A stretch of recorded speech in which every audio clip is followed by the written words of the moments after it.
हम पिछले कक्षा में देखे थे अव्ययों के बारे में। तो हम बताए थे कि अव्यय क्या है? ऐसे शब्द जो किसी भी स्थिति में तीनों लिंगों, सातों विभक्तियों और तीनों वचनों में अपरिवर्तित रहते हैं, अर्थात समान रहते हैं, नहीं बदलते। तो ऐसे शब्दों को हम क्या कहते हैं? अव्यय कहते हैं। ये अविकारी हैं और अपरिवर्तनशील है। उनमें से कुछ प्रचलित अव्यय जिनके बारे में हम कल देखे थे, उसमें से है यह अत्र, यदा, तदा, एकदा, सर्वदा और इतना तक हो गया था। आज देखते हैं सदा। सदा शब्द का अर्थ हमेशा। सदा सत्यम वदेत्। सदा प्रातः काले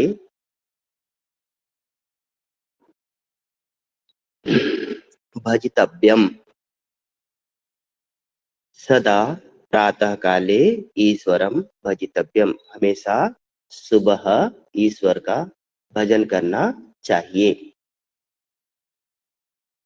उसी प्रकार सदा शब्द से आप लोग अपने हिसाब से वाक्य बनाएं।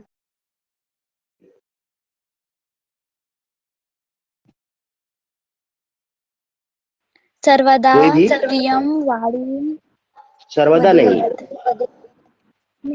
सदा सदा। सदा सत्य सदा प्रियम वाणी बदे सदा प्रियम वदेत्। सम्यक। सदा प्रियम वदेत्।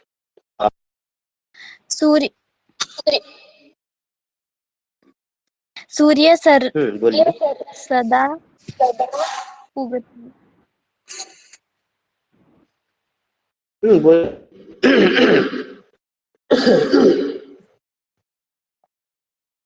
और लोग भी बताएं। आप लोग थोड़ा सा अपने विचार में तो लाइए कि सदा शब्द से हम अहम वाक्य सदा कैसे बनाएंगे? अध्ययनम करोति। करोमि। अहम सदा अहम अध्ययनम सदा करोमि। अध्ययनम करोमि। हाँ। और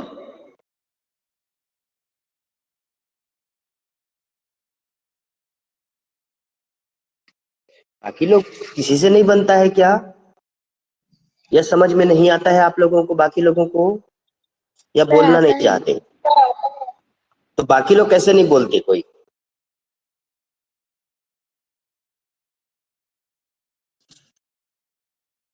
चलिए अगला है सर्वथा। सर्वथा मतलब सब प्रकार से। ठीक है? सर्वथा सब प्रकार से।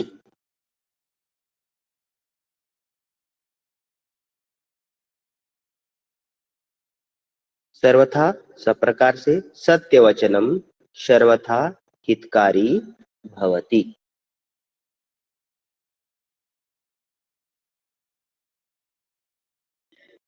निम्बः। निम्बः निम्बः हम जानते हो ना, किसको बोलते हैं निम्बः? नीम। नींबू नीम नीम निम्बः मतलब नीम। ठीक है? सर्वथा गुणकारी भवति। ठीक है? उष्णम भोजनम सर्वथा हितकारी भवति।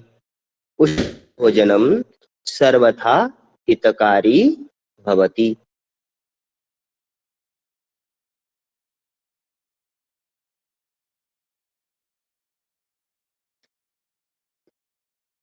और बताइए। अध्ययनम कार्यम सर्वथा हितकारी भवति व लाभदायक भवति। अध्ययन कार्यम सर्वथा हितकारी व लाभदायकम भवति। सम्यक।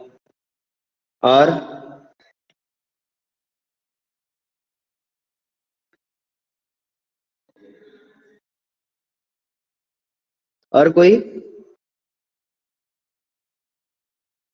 बाकी लोगों को आवाज आ रही है मेरी?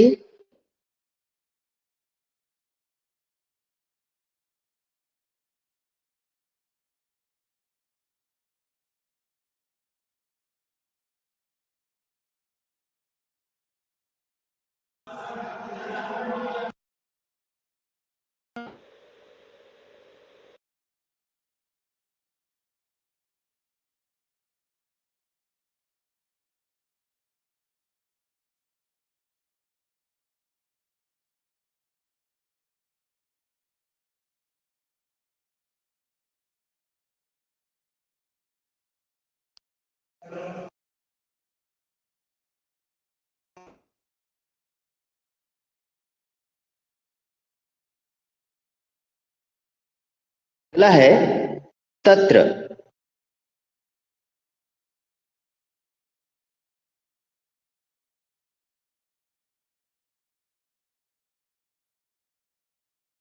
सर्वत्र, अन्यत्र, अन्यत्र, कुत्र, ये सब है।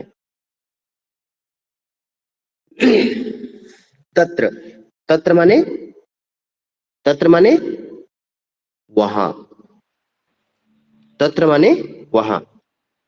वहाँ। तत्र कूपः अस्ति, तत्र उत्पीठिका अस्ति, तत्र वृक्षः अस्ति, तत्र जलम अस्ति। कुछ भी चीज जो अपने से दूर हो, जो अपने से दूर हो, उसको बताने के लिए हम तत्र का प्रयोग करते हैं। ठीक है, जो हमारे निकट में ना हो, जो हमारे निकट में हो उसको हम अत्र, अत्र का प्रयोग करेंगे। लेकिन जो हमसे दूर हो उस शब्द को बताने के लिए तत्र का प्रयोग किया जाता है। यत्र नार्यस्तु पूज्यन्ते रमन्ते तत्र देवता, तत्र देवता रमन्ते।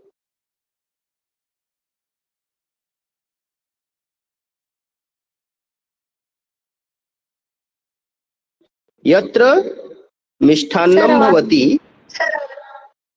हेलो, मेरी आवाज नहीं आ रही है क्या? आ रही है सर। हेलो, हाँ। यत्र मिष्ठान्नम भवति तत्र मक्षिकाम अपि भवति।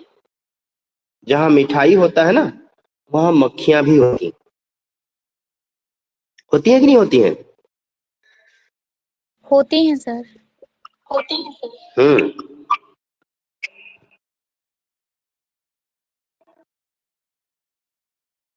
तो तत्र समझ में आ गया? प्रकार जी सर। सर्वत्र, सर्वत्र, सर्वत्र सभी जगह। ठीक है, सभी जगह मतलब चारों ओर। अति सर्वत्र वर्जयेत। अति जो है हर जगह वर्जित है, अति हर जगह वर्जित है। मजाक में भी अति नहीं होना चाहिए, खेल में अति नहीं होना चाहिए, खाना में भी अति नहीं होना चाहिए। अगर ज्यादा खाओगे तो क्या होगा? अनपच। ज्यादा खेलोगे हाथ पांव दुखाएगा, ज्यादा ही पढ़ोगे तो क्या होगा? नींद आएगा, सिर दर्द है। उबासू लग जाएगा, सिर दर्द देगा। मतलब अति, हर जगह अति नहीं होना चाहिए। ठीक है,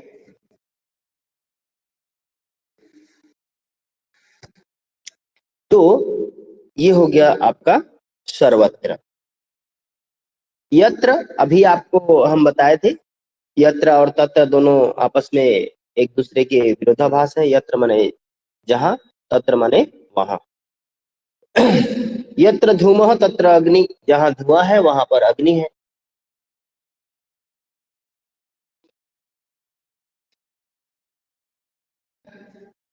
यत्र का और कहां पर होगा बताओ? यत्र, यत्र सत्यम भवति। तत्र विजयः भवति। हाँ, यत्र धर्मः ततो जयः, यत्र धर्मः ततो जयः, धर्म है वहां पर विजय निश्चित है। ठीक है, यत्र धर्मः ततो जयः। अगला एकत्र, एकत्र, एकत्र मतलब एक जगह, एकत्र मतलब एक जगह। प्रार्थना समये विद्यार्थिनः एकत्रितं या एकत्र भवन्ति। प्रार्थना समये विद्यार्थिनः एकत्र भवन्ति, इकट्ठे होते हैं, एक जगह इकट्ठे होते हैं।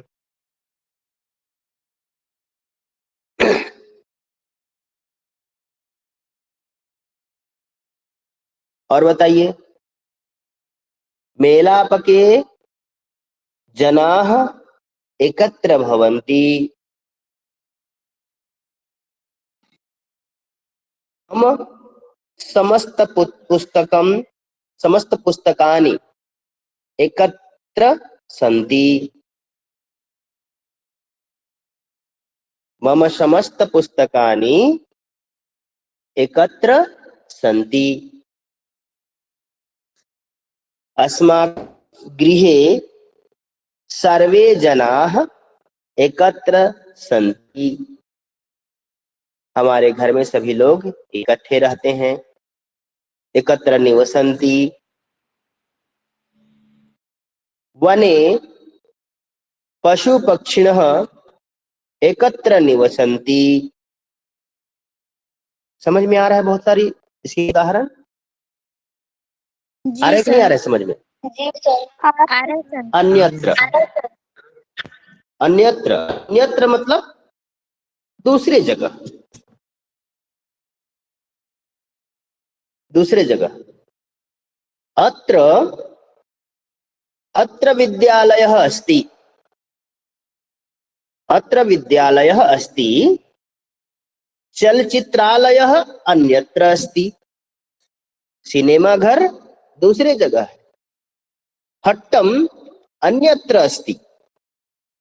मेलापकः अन्यत्र अस्ति।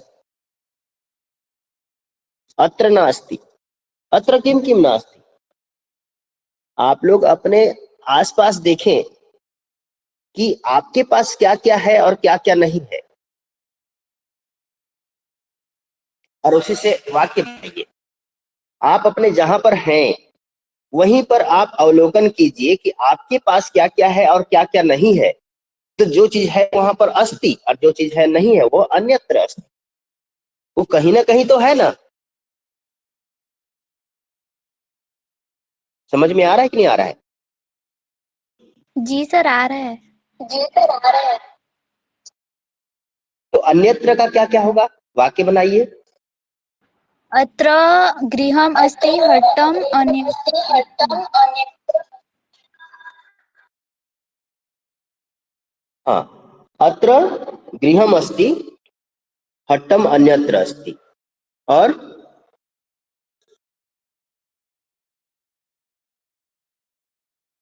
और बताइए। अत्र वृक्षाः सन्ति, वाटिका अन्यत्र अन्यत्र अस्ति। फिर से बोलो।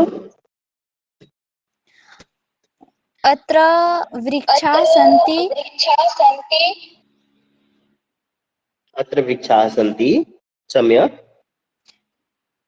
वाटिका अन्यत्र अस्ति। वाटिका, पुष्पवाटिका अन्यत्र अस्ति। ठीक है, पुष्पवाटिका अन्यत्र अस्ति, सम्यक्। कुत्र, कुत्र, कुत्र मतलब कहाँ। त्वं कुत्र गच्छसि, त्वं कुत्र पठसि।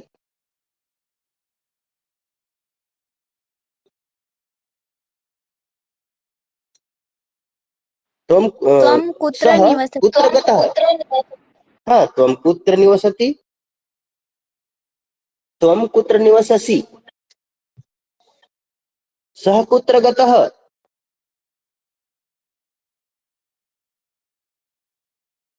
कुत्र, कुत्र मतलब कहाँ। अगला उच्चैः, उच्चैः मतलब जोर से। उच्चैः वदतु अहम न शृणोमि, ऊंचे जोर से बोलो, मैं नहीं सुन रहा हूं, मुझे सुनाई नहीं देता, अर्थ क्या क्योंकि मैं क्या हूं, बहरा हूं। उच्चैः मतलब जोर से, ठीक है। उच्चैः मतलब जोर से, ऊंचे आवाज से। समझ में आ रहा है। उच्चैः वदतु यस सर। अयाम उच्चैः मा वदः, विद्यालये उच्चैः वदः।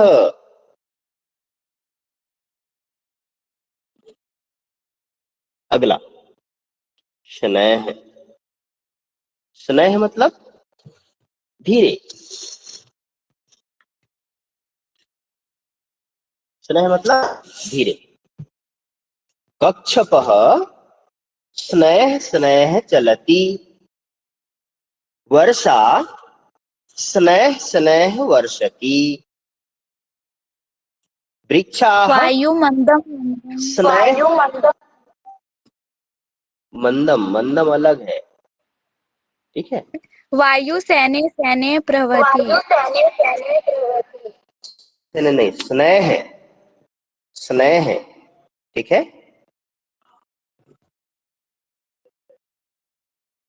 स्नेह मतलब धीरे।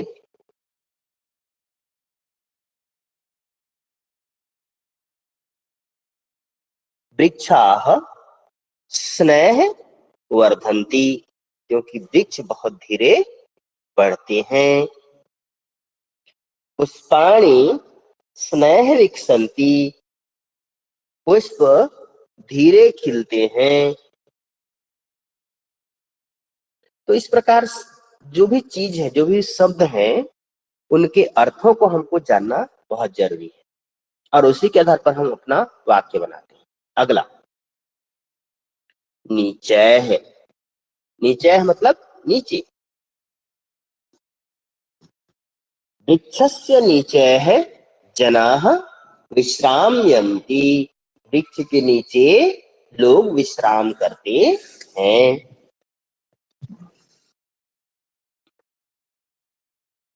फलानि नीचैः पतन्ति, फल नीचे गिरते हैं। अश्वात् नीचैः पतितः, अर्थात अश्व से नीचे गिर गया। आ रहा है समझ में। हमको उस जी सर। शब्द का कहां पर प्रयोग करना है, उसके लिए हमको खुद वाक्यों को चुनना पड़ेगा। उसको हम कहां कहां पर प्रयोग कर सकते हैं, वो वाक्यों को देख करके उसकी स्थिति के अनुसार होगा उपयोग। अगला शीघ्रम, शीघ्रम, शीघ्रम मतलब जल्दी। त्वं शीघ्रं गच्छ, शीघ्रं करोतु क्षुधां भवति। शीघ्रम् आनयतु, शीघ्रं क्रीडतु, शीघ्रं धावतु, शीघ्रं चलतु, है ना, बहुत सारे हैं शीघ्रम। अगला चिरम, चिरम मतलब लंबे समय, बहुत काल तक, लंबे समय तक, देर से।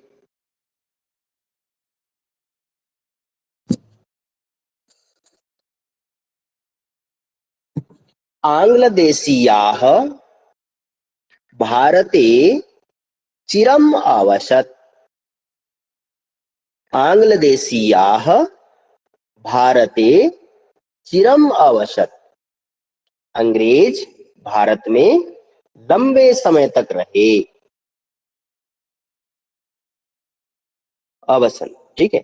आंग्लदेशीयाः भारत चिरम अवसन्।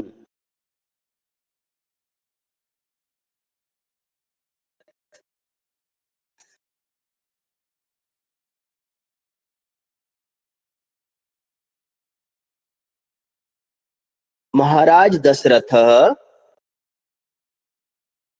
चिरकालपर्यन्तम् अयोध्यायां शासनं कृतम्।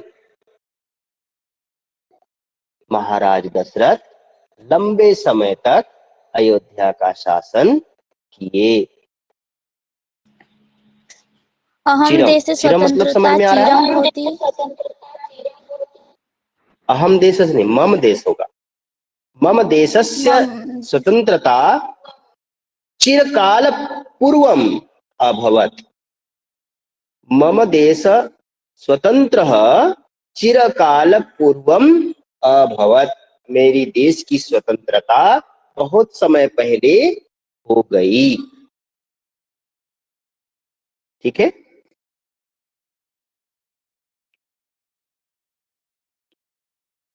अगला सायं। सायं, सायं मतलब शाम, संध्या। सायं काले भ्रमणम उचितम।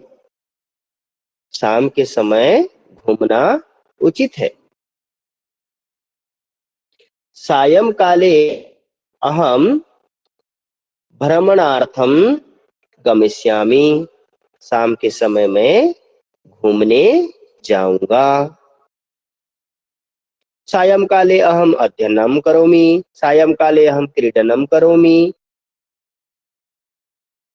सायं काले गोवर्धाः बलिवर्धाः गृहं प्रति आगच्छन्ति। ठीक है। गाय बैल घर की ओर लौटते हैं। सायं काले सूर्यः रक्तवर्णः दृश्यते। तो शाम के समय सूर्य लाल रंग का दिखाई देता है।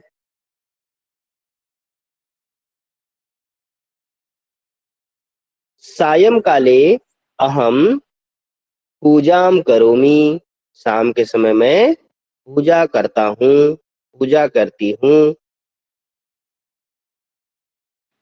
सायं आप लोग काले बताइए, सूर्यम कुछ तो नारद। सोचिए।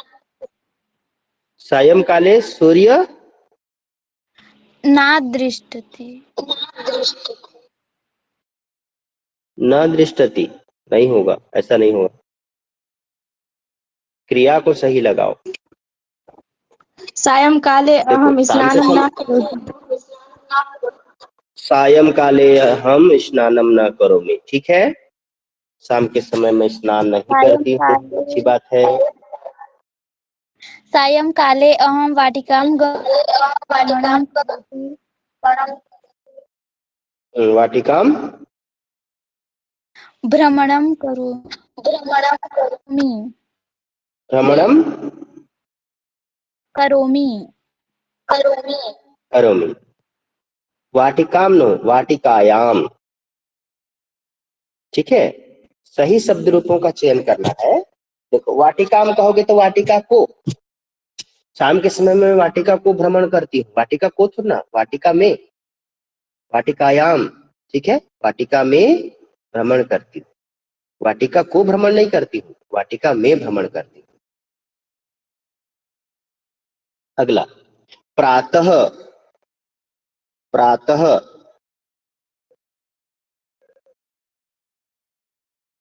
प्रातः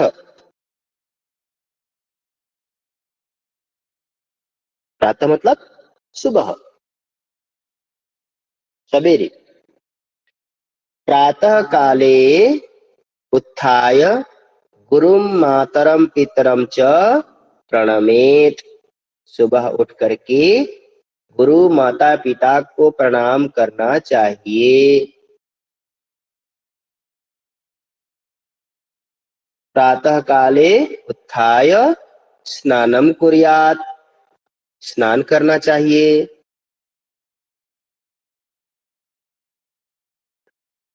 प्रातः काले सूर्यम उदेति, प्रातः काल सूर्य उदय होता है। ठीक है, बहुत सारे ऐसे शब्द हैं। अगला, प्रातः काले सह, अहम हट्टं प्रति गच्छामि। प्रातः काले हम कुत्र गच्छामि, हट्टं हट्टम प्रति, मैंने सुबह होते के साथ ही बाजार जाती हो। चलो ठीक है। अगला है सह, सह मतलब साथ। ठीक है, पुत्री माता सह गच्छति, सह, सह मतलब साथ।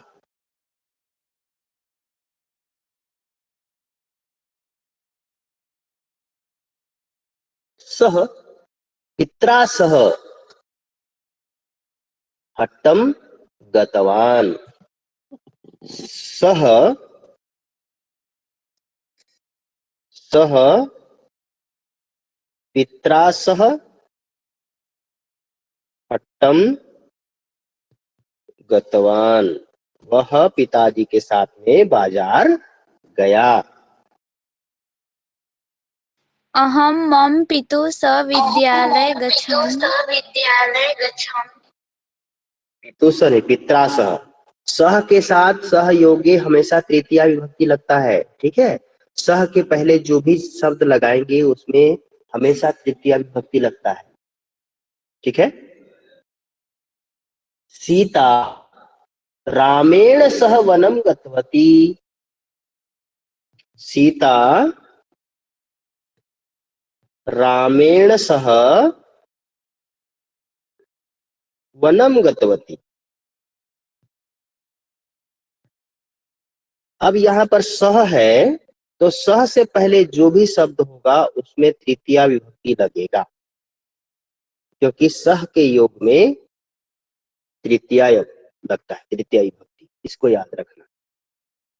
सीता रामेण सह वनम गतवती, या रामः सीतया सह वनम गतवान, रामः सीतया सह वनम गतवान। ठीक है, अगला अपि, अपि, अपि मतलब क्या होता है, भी। अहम अपि गच्छामि, मैं भी जाता हूं। अहम अपि खेलामि, त्वम अपि आगच्छ, सः अपि पठति, सर्वे जनाः अपि क्रीडन्ति, मम माता अपि पाक कार्यम जानाति। ठीक है, ऐसे बहुत सारे अपि, अपि को जोड़ करके अपने को, अहम संस्कृतम अपि पठामि, मैं संस्कृत भी पढ़ता हूं। अगला बहि, बहि मतलब बाहर। विद्यालयात बहिः गच्छ, विद्यालयात बहिः गच्छ, बहि का मतलब ही होता है कि अपने से अलग। ठीक है, अपने से दूर कर रहे हैं हम, बहि मतलब बाहर। अगर हम कुछ ऐसा वाक्य बना रहे हैं तो बही जहां पर लग रहा है वहां पर पंचमी विभक्ति का प्रयोग हो रहा है। या हम सीधा सीधा अगर सिंपल वाक्य बना रहे हैं तो जैसे द्रोणी बही अस्ति, बाल्टी बाहर रखा हुआ है।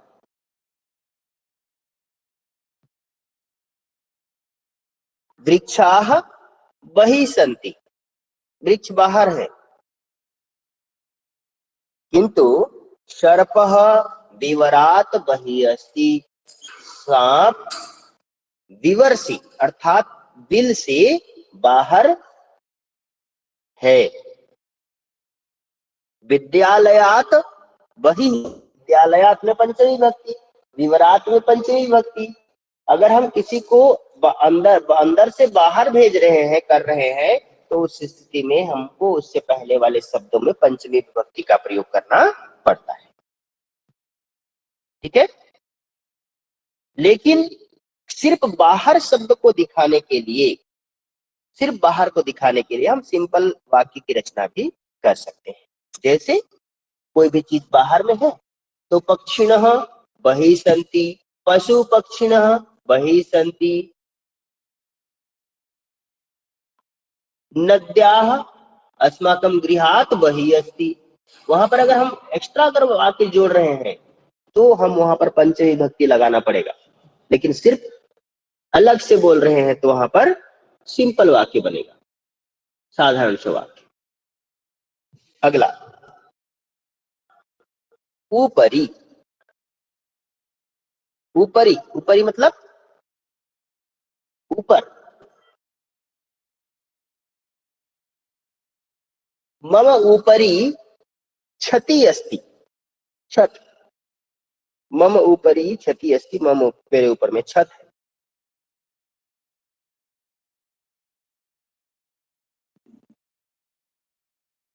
क्षेत्रस्य ऊपरी खगः उड्डयते, खेत के ऊपर पक्षी उड़ता है।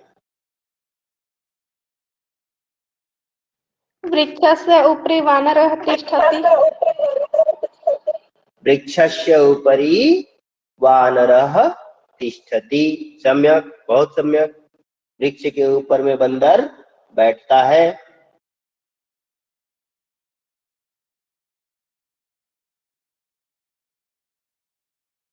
उत्पीठिकायाः उपरि पुस्तकम् अस्ति। उत्पीठिकायाः उपरि पुस्तकम् अस्ति। ऊपरी का कहने का मतलब किसी के ऊपर हो, जो ऊपर भाग में हो, हम उसको, उसके लिए हम ऊपरी शब्द का प्रयोग करते हैं। इदानीं, इदानीं इस समय। इदानीम अहम गृहं गच्छामि, मैं अभी घर जा रहा हूं। मेरा काम धाम करने का मन नहीं है, मैं अभी घर। अहम इदानीं गृहं गच्छामि। अहम इदानीं संस्कृतं पठामि, मैं अभी संस्कृत पढ़ रहा हूं। अहम इदानीं संस्कृतं पाठयामि, मैं संस्कृत पढ़ा रहा हूं। इदानीम अहम भोजनम न गृहीतवान, अभी मैंने भोजन ग्रहण नहीं किया है। इदानीम अहम भोजनम न गृहीतवान, मैंने अभी भोजन ग्रहण नहीं किया है। इदानीम करोमि, अभी करता हूं। इदानीम भोजनम करिष्यामि, अभी मैं भोजन करूंगा।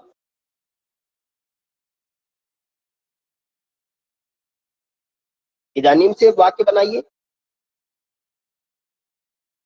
इदानीं क्रीडा क्षेत्रे क्रीडन्ति।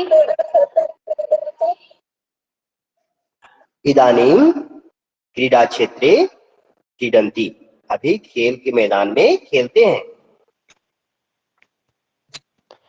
इदानीं त्वं आगे? कुत्र वसति। हाँ, इदानीं त्वं कुत्र गच्छसि, अभी तुम कहाँ जा रहे हो।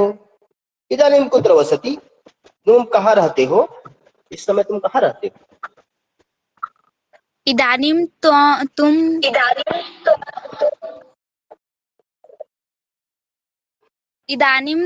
किं करोति।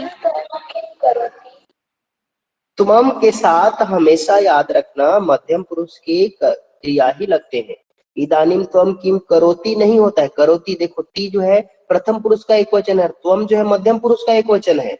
तो हम कर्ता और क्रिया दोनों को हमसे हमेशा मेल करना पड़ता है। कर्ता अगर प्रथम पुरुष में है तो क्रिया भी प्रथम पुरुष में। कर्ता यदि मध्यम पुरुष तो क्रिया भी मध्यम पुरुष। यहाँ पर त्वम मध्यम पुरुष में है तो वहां पर करोसी होगा, करोति नहीं। ठीक है। इदानीम अहम संस्कृतं पठन्ति। ये देखो, इदानीम अहम संस्कृतं पठन्ति। अहम लगा रहे हो तो अहम तो आपका क्या हो गया, उत्तम पुरुष का एक वचन, और पठन्ति कौन सा है, प्रथम पुरुष का बहुवचन। हम आप लोगों को क्या बताए हैं कि जब भी कर्ता और क्रिया को ध्यान में रखना होगा, वाक्य निर्माण करना होगा, तो जब भी आप वाक्य तैयार करोगे तो कर्ता और क्रिया को हमेशा ध्यान रखना पड़ेगा। कर्ता के पुरुष और वचन के अनुसार क्रिया के पुरुष और वचन होंगे, हमेशा याद रखना।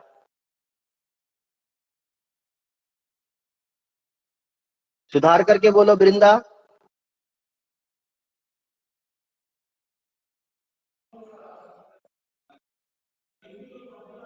पठंती जो बोले ना, पठंती बहुवचन में है और प्रथम पुरुष में है, जबकि अहम शब्द उत्तम पुरुष के एक वचन में है। तो हमेशा जब कर्ता को उत्तम पुरुष में लगाए हो तो क्रिया भी उत्तम पुरुष के एक वचन में आना चाहिए।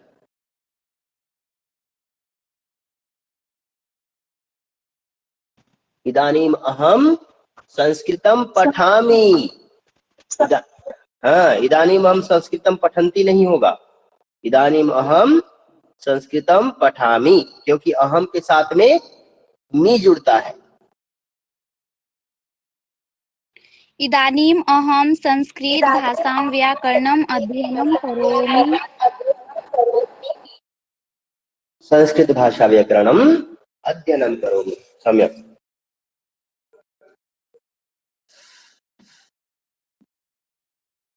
और कोई? इदानीम अहम चलिए। लेखन कार्यं करोमि।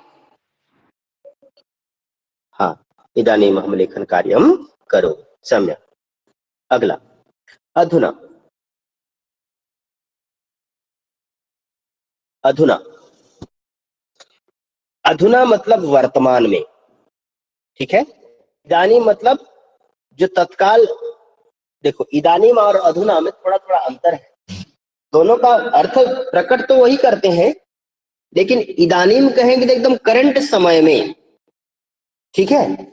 करंट समय में मतलब वर्तमान समय में हम क्या कर रहे हैं उसके आधार पर इदानीम प्रयोग। लेकिन अधुना, अधुना मतलब वर्तमान में, भविष्य काल ना भूतकाल नहीं, वर्तमान काल में, उसके लिए अधुना। अब या इस समय।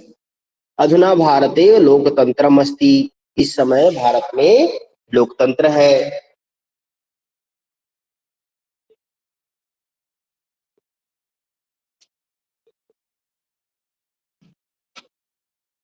अधुना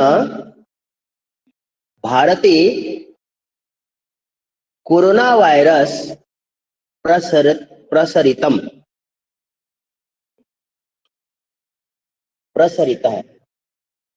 अधुना भारते कोरोना वायरस प्रसरितः, इस समय भारत में कोरोना वायरस फैला है।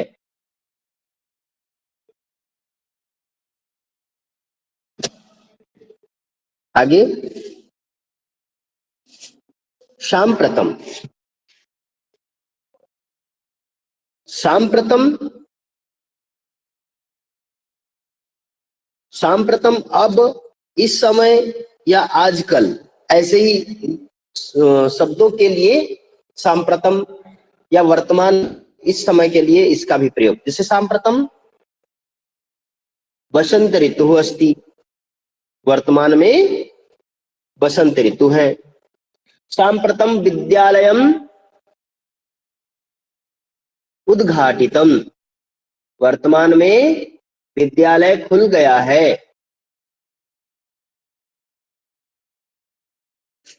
अगला, एव। एव मतलब ही। परिवार लघु एव वरम,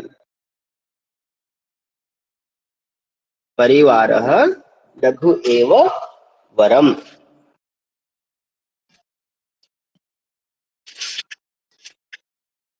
एव से और वाक्य बनाइए।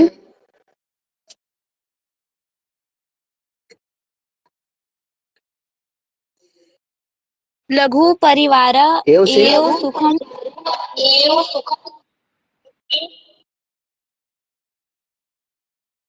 पूरा वाक्य बोलिए। लघु परिवार एव सुखम परिवार। लघु परिवार एव सुखम परिवार अस्ति, नहीं सुखम परिवार भवति। ठीक।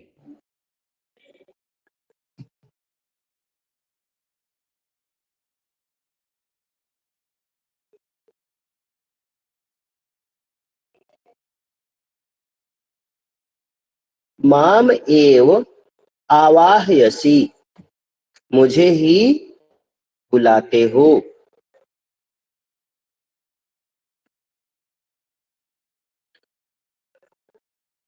सह एव क्रीडति, वही खेलता है। सह एव लिखति, कैसे? सह एव लिखति, वह ही लिखता है। सह एव क्रीडति, सह एव पठति, लिखति, नृत्यति।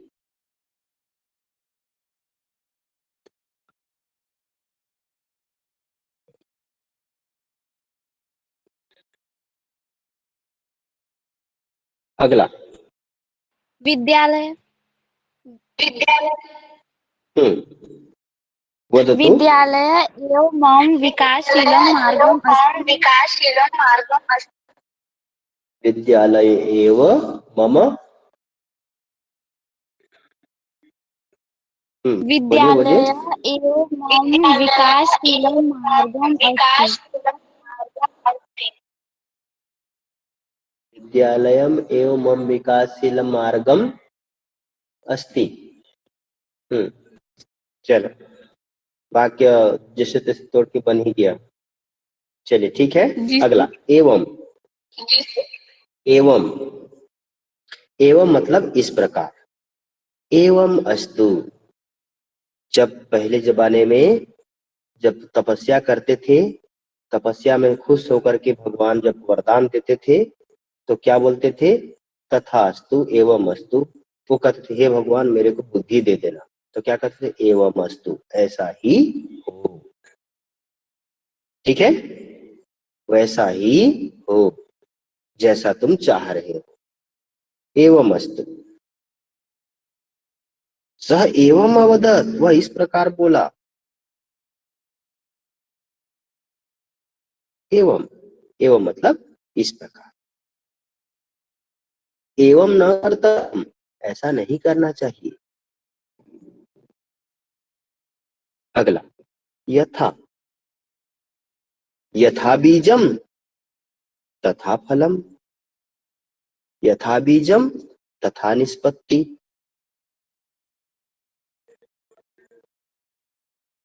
यथा, यथा मतलब एक उदाहरण के लिए।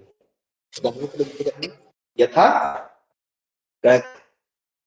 जो भी उदाहरण देना चाहते हैं वैसे दे सकते हैं। यथा माने जैसे।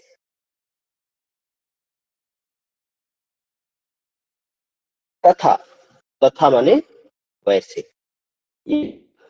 तथा, यथा माने ऐसे, यथा माने जैसे, तथा माने वैसे।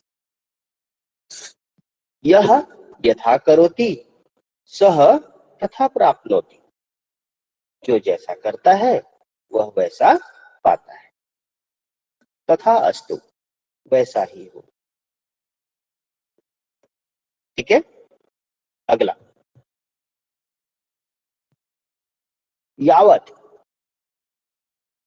यावत, यावत माने जब तक। यावत मतलब जब तक।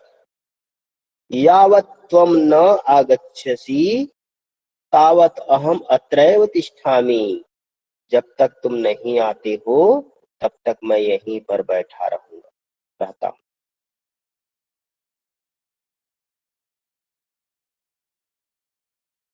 यावत और तावत ये दोनों एक साथ लगते हैं।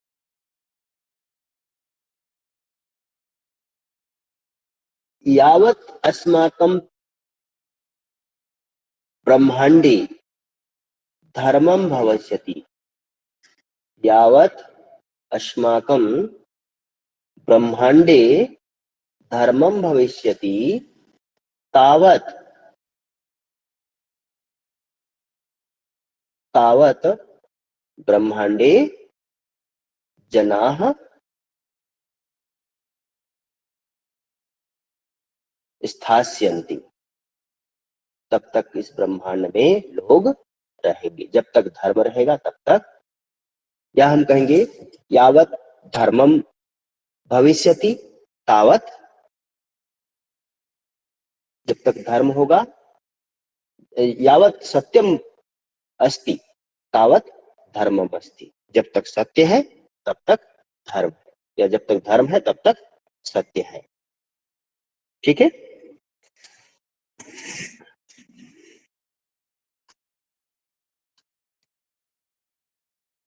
यावत वर्षा भवति या यावत वर्षा भविष्यति तावत अहम गृहेव तिष्ठामि, जब तक वर्षा होगी तब तक मैं घर में ही रहता हूं।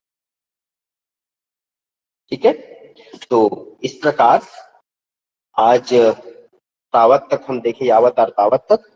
ये इन जितने भी शब्द हैं इनको थोड़ा सा आप लोग रिपीट करके एक बार देखें, और कल हम इसके अगले भाग को, कल मतलब नेक्स्ट काल